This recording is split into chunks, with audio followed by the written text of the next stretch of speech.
I don't understand. How did you... what's going on?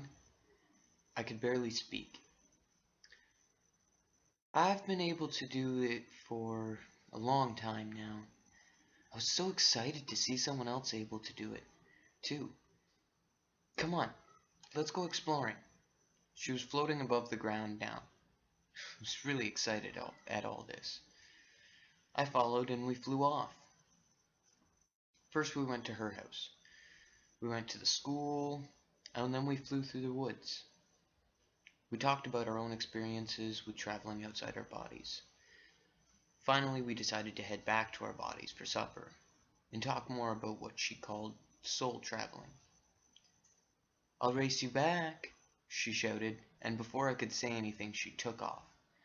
I started after her, but she was so much faster than I was, and soon I lost sight of her. I finally got back to my body and made the jump back to the physical. When my eyes snapped open, I saw Jen right in front of me, with a very mischievous smile playing across her lips. She was on top of me. I could feel her breasts against my chest, and soon... Okay, so quick pause. This next large chunk is going to be incredibly explicit and sexual. I'm going to entirely skip over it for the sake of the YouTube channel. Now, I will be posting an unabridged version up on Booksy, or possibly on Booksy Silk. I haven't decided whether or not I'm keeping the sexual part in yet, which is the other half of the reason that it's not going into the YouTube video. The first half is because it is quite explicit, and I really don't feel like I should put it on the YouTube channel. Mostly this is supposed to be a suspenseful, supernatural story. The sexuality in it came in totally by accident. Like I said, I'm not even quite sure if it's gonna stay in yet. So, we're gonna skip over that part, and so here we go after that part. Suddenly, there was a pounding on the door to the basement. We stopped dead. "Dinner is ready, guys," Mom called down to us. "We're coming," I shouted back. Once we heard the door close, me and Jen giggled a little before heading upstairs. Dinner was amazing. Mom is an excellent cook. As we were almost done, Jen looked up from her plate and said to my mom, "John said that his dad used to bring art home from traveling, but doesn't he bring it home anymore? Where is he?" Both me and my mom froze, and I could see the pain in my mom's eyes. "My dad passed away a while ago," I told Jen, and her eyes went wide in horror. "Oh my God, I am so sorry. I had no idea." She apologized. I could almost see tears welling in her eyes now. "It's fine, dear. You couldn't have known." Mom smiled as she said this, and without another word went to the kitchen to start cleaning up after dinner. He died in an accident on the way home from work one night. His car slid out of control and ran headlong into a semi heading the other direction. It was about 4 years ago now, I said, not looking up. When dinner was finished, I cleared the table and walked Jen out. "Do you want me to walk you home?" I asked. "No, I'm fine, but I do want to meet you later tonight outside my house," she said with a smile. "How am I supposed to do that?" I asked. "Soul travel, silly." And with that, she leaned in, kissed me, and then left for her house. That night, I did what she asked. I left my body and traveled to her house. There she was, waiting on the roof for me.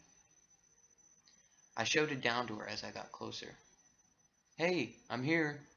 What did you have planned?" She looked up with a huge smile. excitement twinkling in her beautiful brown eyes. She floated up towards me. "Hey, John. I was thinking just flying around town, maybe watching some of the spirits." We met halfway. "Sounds good to me," I smiled as I said, and that's what we did. We flew around town and watched the spirits. It was the most fun I'd ever had in my life. I never wanted that night to end. It had to, though, obviously. And we parted ways, but made plans to meet up the next day at school. The next day was slow. We hung out between classes and at lunch. We just talked about school and projects we had. Nothing really exciting. But it was really amazing getting to spend so much time with Jen. At the end of the day, we said goodbye and made plans to meet up outside her house. She wanted to show me some cool tricks she had learned from soul traveling, a lot more than me. Hey everybody, that's the third part to the story so far. I'm working really hard at it. It's one of the only other things that I do other than search for a job, because to continue doing what I do, I need money. So, in my spare time, I've been working on this book. And actually, a lot of what I've been working on isn't really writing the book, but doing the research for it. Now, I've decided to change the name because, like I said, I think the first video I posted, or the first reading, or the video right before the reading, was that Son of the Reaper was a temporary name until I thought of something better, because it's using a lot of the same characters as Son of the Reaper. But I came up with a better name, and so I've decided to change the name from now on. The Son of the Reaper series, if you started listening to the readings of those, from now on it'll actually be called Becoming Etheral.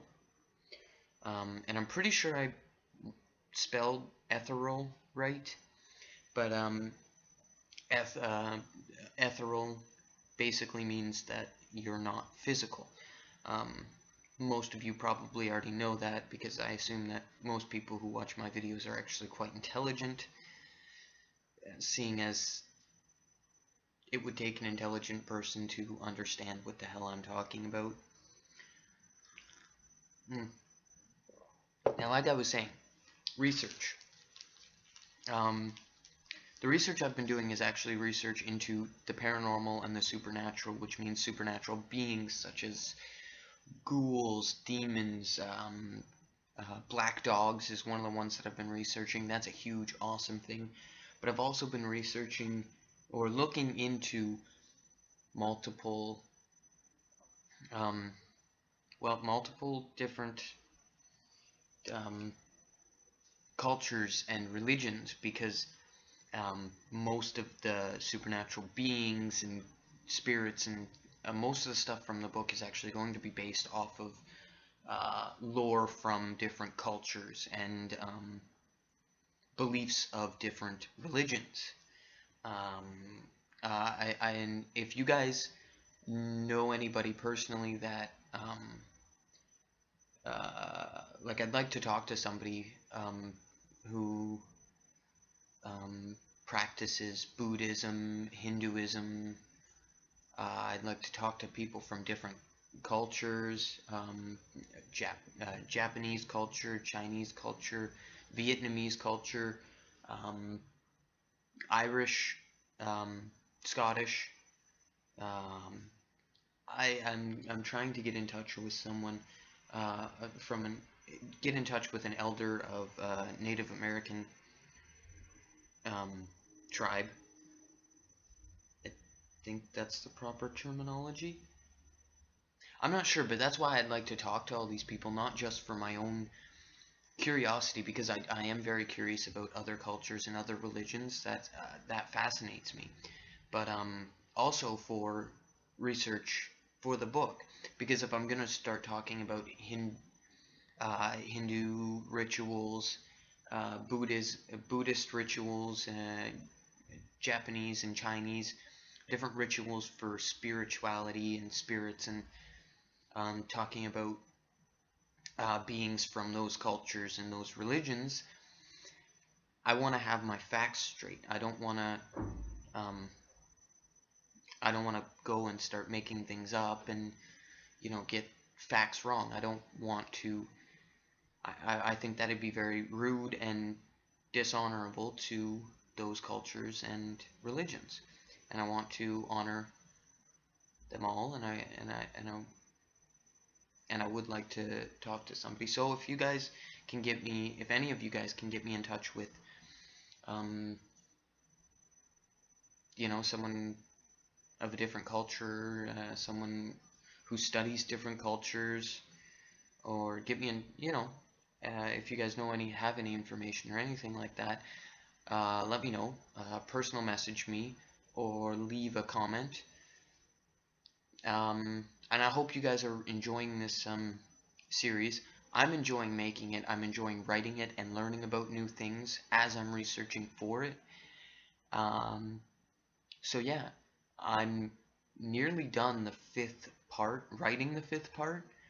So you should look forward to seeing the 4th part out, probably the end of next week. I imagine. I'm not 100% certain, but I imagine. So thank you for everything, for the support, for watching my videos, and keep watching and enjoy and have a great day. See you guys later.